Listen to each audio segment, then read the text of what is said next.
Alors, bonjour, je m'appelle Germain Drouin et je vous souhaite la bienvenue à cette nouvelle émission de la série 50 ans et après. Dans un premier temps, je voudrais remercier le Théâtre Bellecour qui nous accueille dans leur beau lobby pour un certain nombre d'émissions, peut-être 5 ou 6 autres émissions comme celle-ci. Et je veux remercier en particulier Carl Grondin, qui est le directeur général du Théâtre Bellecour ici, pour tout le soutien qu'il nous a apporté dans la préparation de cette émission. Alors, on commence aujourd'hui une nouvelle série d'émissions et on va se pencher plus particulièrement sur les questions ou les problématiques qui sont liées à nos aînés. On va parler de logement, on va parler de loisirs, on va parler d'isolement, de santé. Donc, on va apporter ces questions-là qui intéressent nos aînés, tout en ayant toujours des entrevues sur un ton très convivial avec des personnes.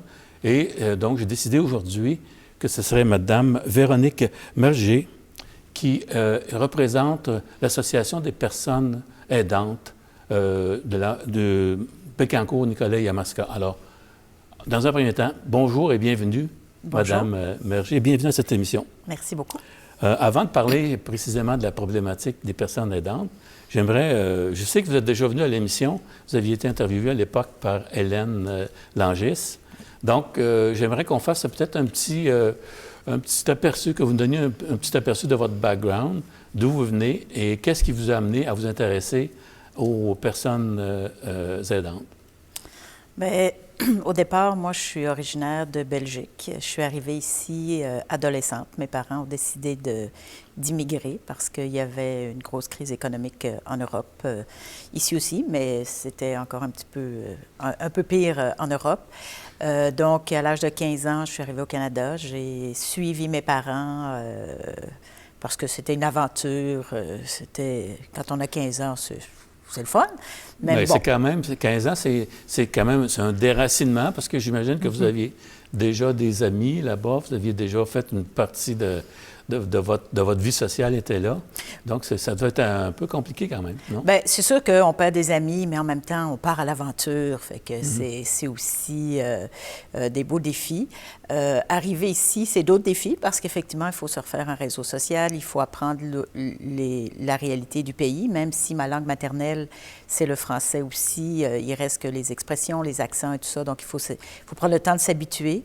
J'arrive en plein milieu du secondaire, donc une autre façon de faire, une autre façon d'apprendre, d'avoir de la formation et tout ça. Donc, ça vient changer des choses aussi.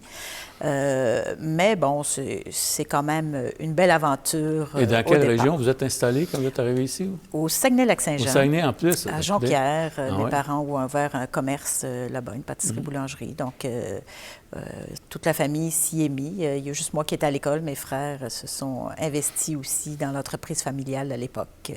Et l'intégration s'est bien faite? Comment ça s'est passé? Bien, ça s'est bien fait. Je dirais que les 6 premiers mois, on a comme un peu l'impression d'être dans un rêve qui est demain matin. On va se réveiller puis on va se retrouver où on était avant. Mais après ça, après 6 mois, bien, petit à petit, là, on finit par s'intégrer. C'est sûr qu'à l'époque, il n'y avait pas beaucoup d'étrangers à l'école au Saguenay. C'est quand même il y a bientôt 40 ans, donc il y avait une petite différence. Donc, comme un peu tout le temps, il y a des gens qui ne comprenaient pas trop puis qui étaient un petit peu plates dans leur façon d'agir, mais il y en a d'autres qui étaient très accueillants aussi, fait que ça compense. Ouais, il y avait des préjugés, vous avez été victime de préjugés, mais vous avez aussi eu la possibilité de rencontrer des gens ouverts et accueillants. C'est ce que oui, c'est ça. Là. Fait que la majorité des gens étaient très ouverts et accueillants. Puis d'ailleurs, ils venaient nous souhaiter, au commerce, ils venaient nous souhaiter la bienvenue. Cette réputation-là des Québécois est vraie. Donc, vous êtes installé à demeure ici, au Saguenay. Vous avez passé une partie de votre existence là-bas au Saguenay? Oui, j'ai passé quelques années là-bas. Ensuite, je suis allée étudier. J'ai passé un an à Granby aussi pour certaines défis. Ensuite, je suis allée au cégep et j'ai rencontré mon conjoint qui était de la région ici de Trois-Rivières. Fait que, j'ai déménagé. Donc, je suis arrivée ici dans la région de la Mauricie. Alors, qui prend mari, prend pays, comme on dit. C'est dans votre cas, c'était... Oui, dans mon cas, c'était vrai. Vous avez trouvé un trifluvien et vous Oui. avez fait... OK. Donc, c'est ça. Fait que je suis arrivée ici dans la région et j'ai décidé, moi, de poursuivre, dans le fond, mes études au niveau de service social. Donc, j'ai été au cégep alors que j'étais une jeune maman d'une petite fille qui était pas très vieille encore à l'époque, mais fait qu'on a concilié travail, réalité de maman avec Alors, vous avez poursuivi vos études oui. tout en étant mère de famille déjà. Oui. Vous aviez une enfant, c'est ça?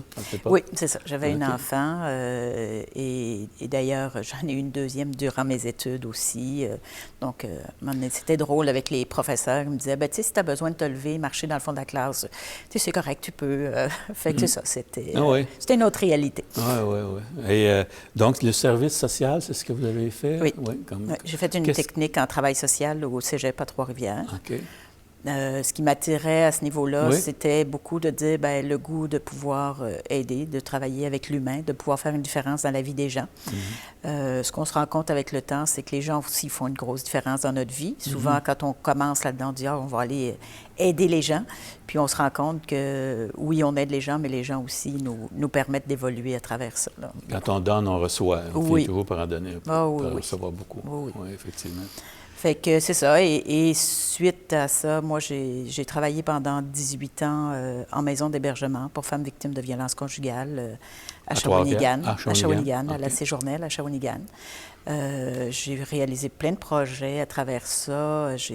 Dans les dernières années, j'étais sur un projet particulier où on travaillait à améliorer la sécurité des victimes et de leur entourage en violence conjugale. Des problématiques sérieuses, n'est-ce pas? Oui, on entend beaucoup de choses. C'est pas léger, ça.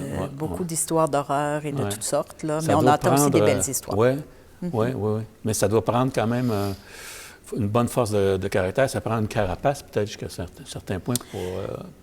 oui, puis en même temps, ça prend aussi un travail en équipe parce qu'on ne peut pas rester tout seul avec des situations comme ça. Donc, l'importance du travail d'équipe, de travailler avec d'autres, dire, toute seule, je peux pas tout changer, je peux pas tout faire. Donc, de travailler en collaboration aussi avec d'autres, ça amène ça aussi. Mais effectivement, on prend une habitude d'entendre certaines histoires. Et à un moment donné, je me suis retrouvée ma mère est tombée malade. Elle a eu un diagnostic de cancer. Et là, je me suis retrouvée à dire, qu'est-ce que je fais? Est-ce que je continue? Est-ce que je prends soin d'elle? Est-ce que j'arrête de travailler pour prendre soin d'elle? Elle a eu un diagnostic qui était déjà considéré comme étant en phase terminale. Donc, il n'y avait pas de possibilité de guérison. Fait qu'à ce moment-là, moi, j'ai fait le choix d'arrêter de travailler pour prendre soin de ma mère. Elle est demeurée chez nous jusqu'à la fin. Ça demandait un travail, une occupation plein temps pour vous, de vous occuper de votre mère? Oui, parce qu'elle est restée autonome quand même assez longtemps, mais à un moment donné, elle n'était plus capable de rester chez elle seule non plus.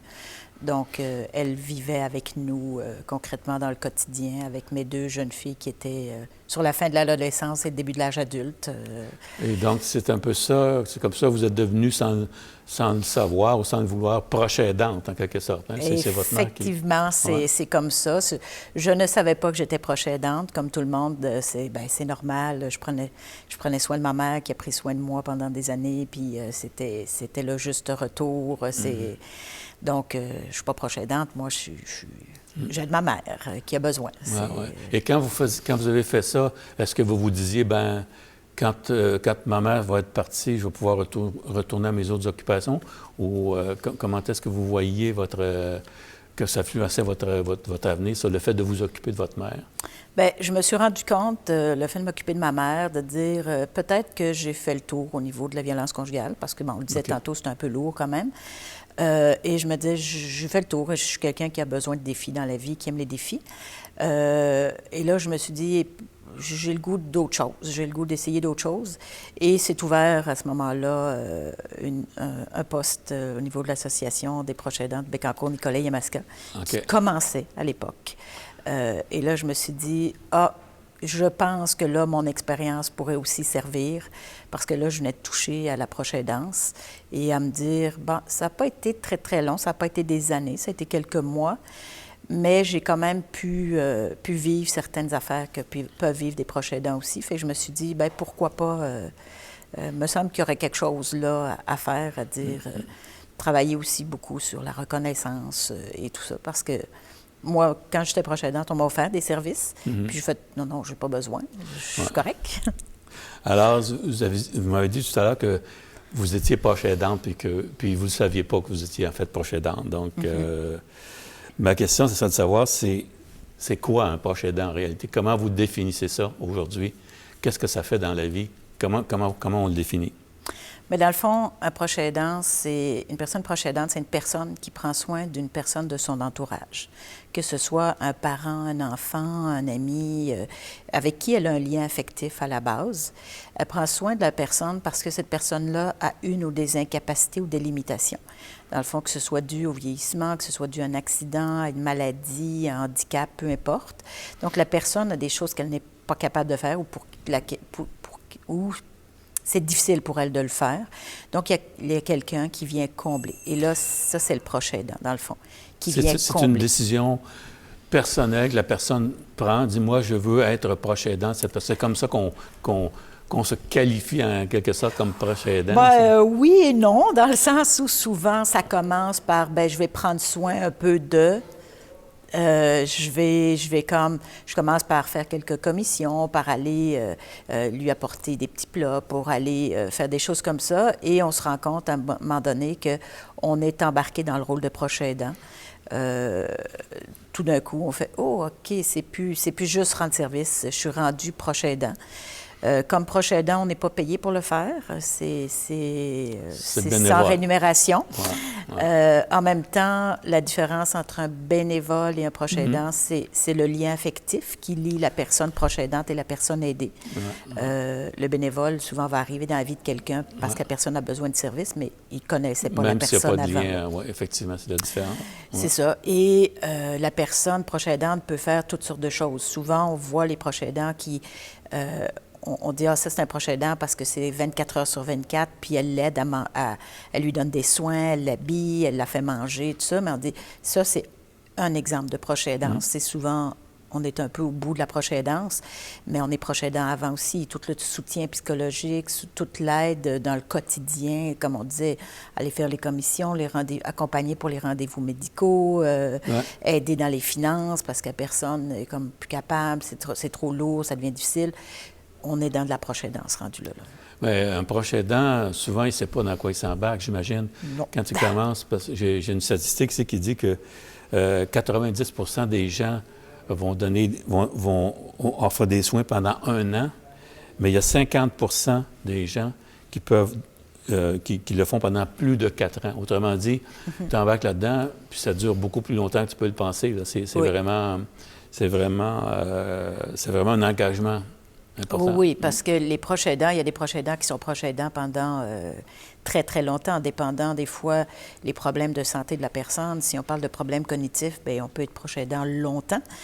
Si on parle de problèmes de santé, de cancer, de choses comme ça, des fois, ça peut être plus court parce que si la personne a des soins puis que ça fonctionne, bien, à un moment donné, elle redevient autonome. Donc, le rôle de proche aidant, c'est aussi un rôle qui peut être continue, mais qui peut aussi des fois s'interrompre parce que bien, la personne n'a plus besoin, la personne aidée n'a plus besoin parce que la maladie qu'elle avait est guérie, mais ça peut être aussi des fois des périodes où la personne a plus besoin, puis à un moment donné, normalement, on souhaite que ce soit un choix libre et éclairé, comme le dit la politique au niveau des proches aidants, mais c'est rarement un choix libre et éclairé. Souvent, les gens ne savent pas dans quoi ils s'embarquent et le font avec bonté de cœur, parce qu'ils aiment la personne, parce que la personne est importante.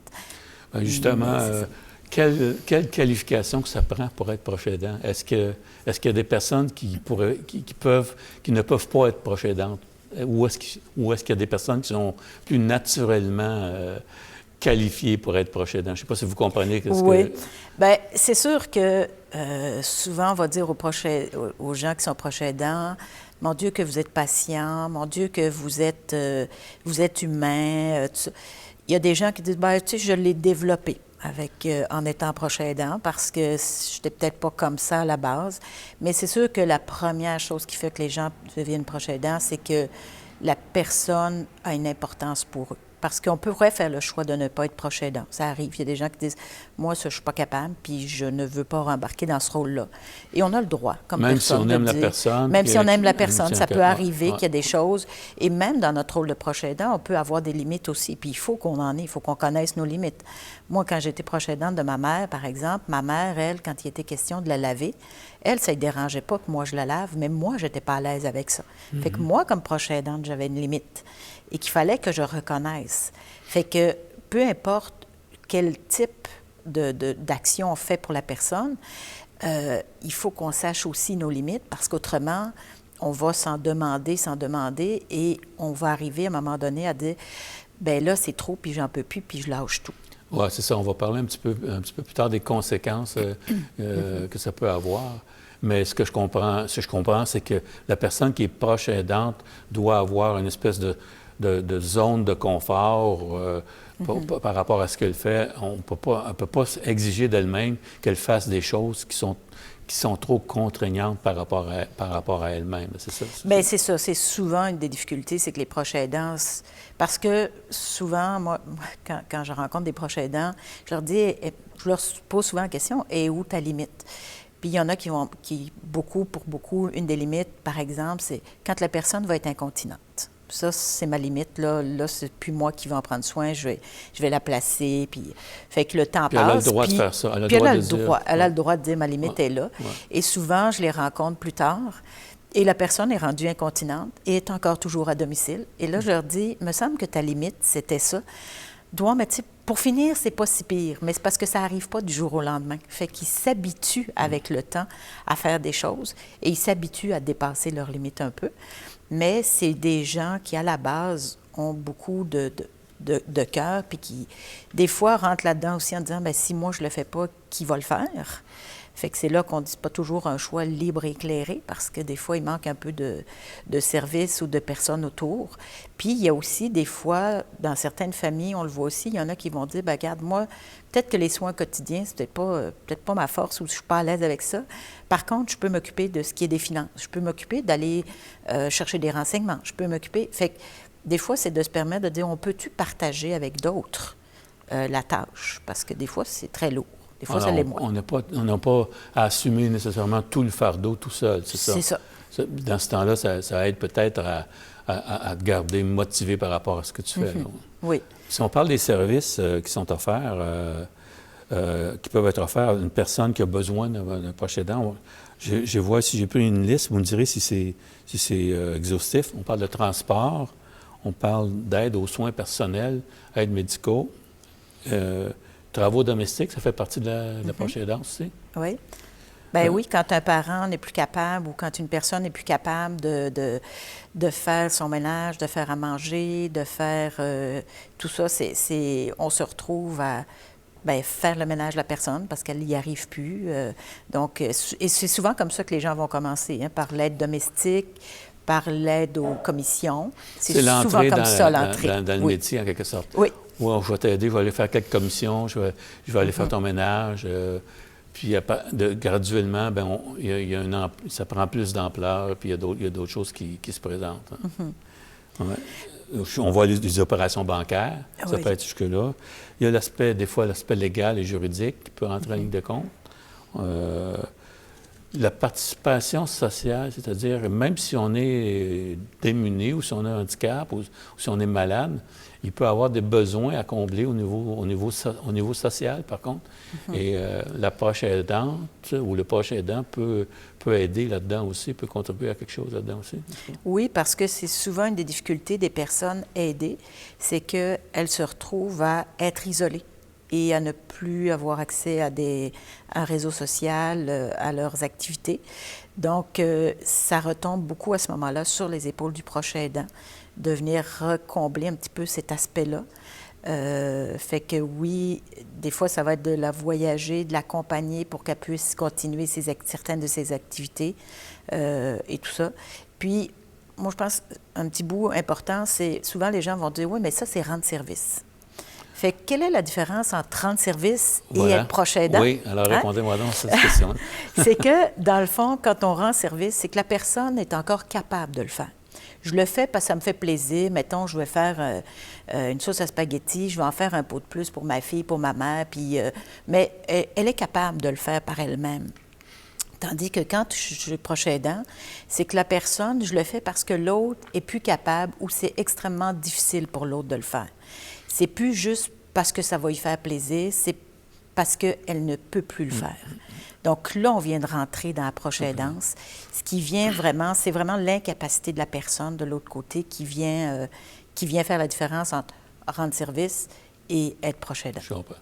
Et il y a un dernier aspect par rapport au service à faire, il y a le soutien émotionnel aussi. Ça aussi, ça doit être quelque chose qui est très important parce que dans la maladie ou dans le handicap, il y a toujours un aspect très émotif là-dedans. Il y a l'aspect dépressif, on peut se sentir découragé.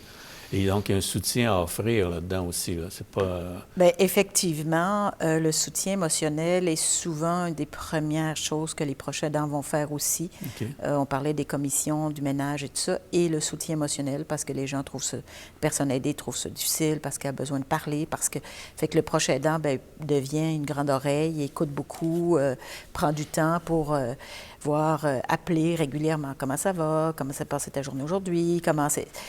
on est des fois... Là aussi, c'est un petit peu difficile de dire quand est-ce que je tombe dans la proche aidance, quand est-ce que c'est juste que je prends soin d'eux, j'ai le souci d'eux.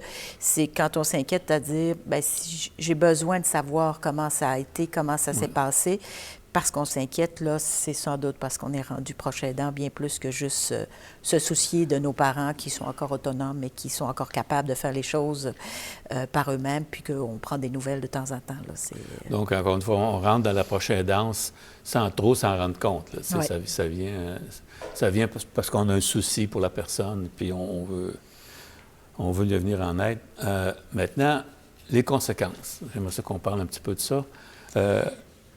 Pour un proche aidant, il peut y avoir des conséquences importantes et des aspects négatifs. Là.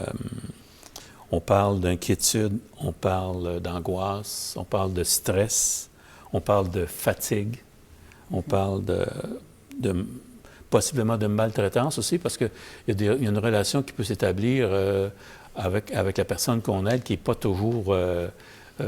celle qu'on souhaiterait. La maltraitance peut faire partie de ça aussi. Parlez-moi un petit peu de ça. Bien, souvent, c'est qu'on entend beaucoup de choses qui disent « Ah, les gens autour des personnes âgées, c'est eux autres qui sont maltraitants. » Et souvent, on associe que des proches aidants sont maltraitants. Il arrive qu'il y ait des personnes de l'entourage qui soient maltraitants, effectivement. Mais ce qu'on oublie aussi beaucoup, c'est que beaucoup de proches aidants vivent de la maltraitance. Aussi bien de la part de la personne qu'ils aident, parce qu'elle est fâchée, parce que ça ne fait pas son affaire, parce qu'elle aussi est dans le deuil de sa santé, puis tout ça. Puis, donc, c'est souvent le proche aidant qui écope de ça, et aussi des réseaux autour, des fois du reste de la famille qui fait « Mais oui, mais là, regarde, c'est pas si pire », qui ne reconnaît pas ce que le proche aidant fait, puis qui dit « Ben oui, mais c'est toi qui as voulu ça, tu as juste à t'organiser avec », et aussi du réseau qui ne reconnaît aucunement les compétences et l'expérience, l'expertise des proches aidants, parce que souvent, la personne qui connaît le mieux la personne qui a un problème, c'est le proche aidant. Parce que lui est dans le quotidien, pas nécessairement le 24/24, mais souvent qui voit les différences, qui voit est-ce que cette médication-là fonctionne ou pas, est-ce que ça a des changements ou pas. C'est le proche aidant qui est capable, mais souvent on ne tient pas compte de son expertise, puis on dit « Ah, ben nous, on sait ».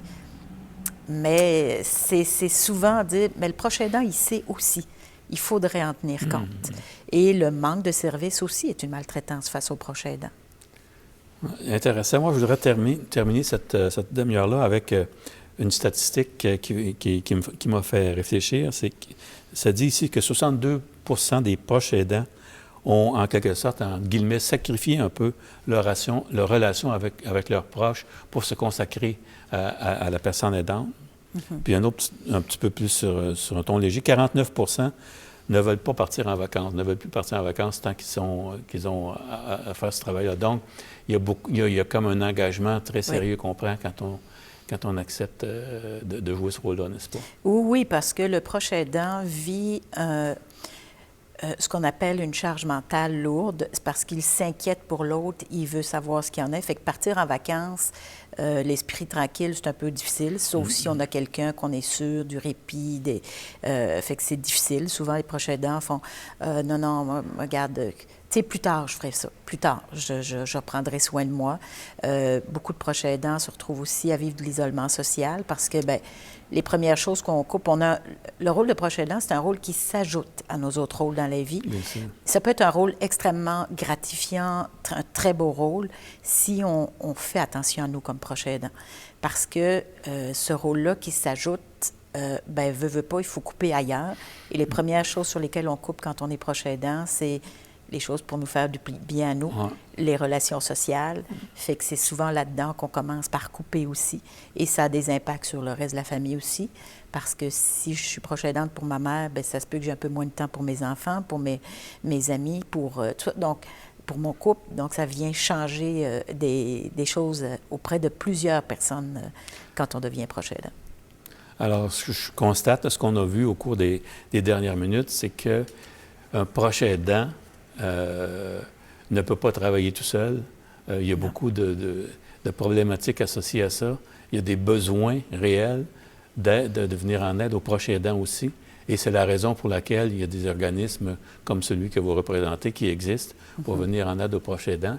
Et j'aimerais ça vous recevoir pour une autre demi-heure, si vous avez du temps, pour qu'on puisse parler plus en profondeur de cet organisme-là qui vient en aide aux proches aidants. Et donc, sur ces mots, je vous dis à tous, merci de votre écoute et à la prochaine.